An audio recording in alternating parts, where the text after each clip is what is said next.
చిత్తూరు జిల్లా కుప్పం మున్సిపాలిటీలోని 3వ సచివాలయం వద్ద ఆంధ్రప్రదేశ్కు జగనే ఎందుకు కావాలి అనంటే కార్యక్రమాన్ని మున్సిపల్ చైర్మన్ సుధీర్ అధ్యక్షతన నిర్వహించారు.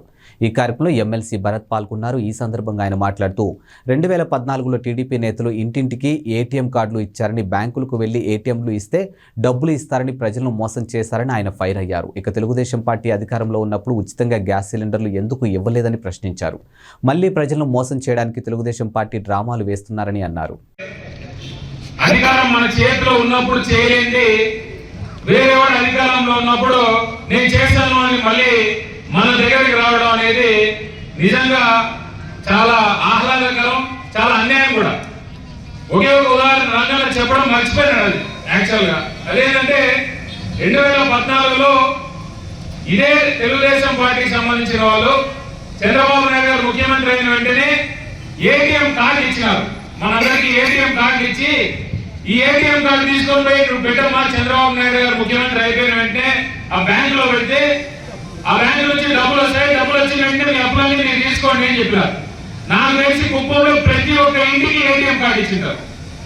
మరి ఆయన ముఖ్యమంత్రి అయ్యాడు, అయిన తర్వాత ఇప్పటి వరకు ఒక్క ఏటీఎం కార్డు అయినా పనిచేసిందా అని నేను అడుగుతా ఉన్నా. మీ అందరికీ కూడా అంతే ఉంటుంది నాకు తెలిసి. మళ్ళీ ఇప్పుడు వస్తా ఉన్నారు ఏంటంటే భవిష్యత్తు భరోసా అని చెప్పి చంద్రబాబు నాయుడు గారు 6 హామీలు ఇచ్చారు.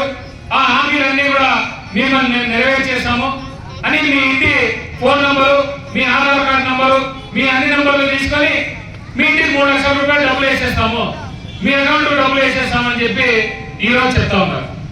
2014 నుంచి 19 వరకు 5 సంవత్సరాలు, అంతకంటే ముందు 9 సంవత్సరాలు ముఖ్యమంత్రిగా పనిచేశారు చంద్రబాబు నాయుడు గారు. ఇన్ని సంవత్సరాలలో ఏ రోజు కూడా నీకు ఫ్రీగా ఈ సిలిండర్ ఇవ్వాలని కానీ, లేకపోతే ఫ్రీగా డబ్బులు ఇవ్వాలని కానీ, లేకపోతే ప్రజలు కష్టాల్లో ఉన్నారు వాళ్ళ సంక్షేమం చూడాలనేటటువంటి ఆలోచన రాలేదా? ఈ రోజు జగన్మోహన్ రెడ్డి గారు, రంగన్న గారు చెప్పినట్టు ఇన్ని రకరకాల పథకాల ద్వారా ప్రజలందరినీ ఆదుకుంటున్నారని భయపడి శ్రీరంగంగా మారిపోతుంది అని అన్న అదే నోటితో అమ్మ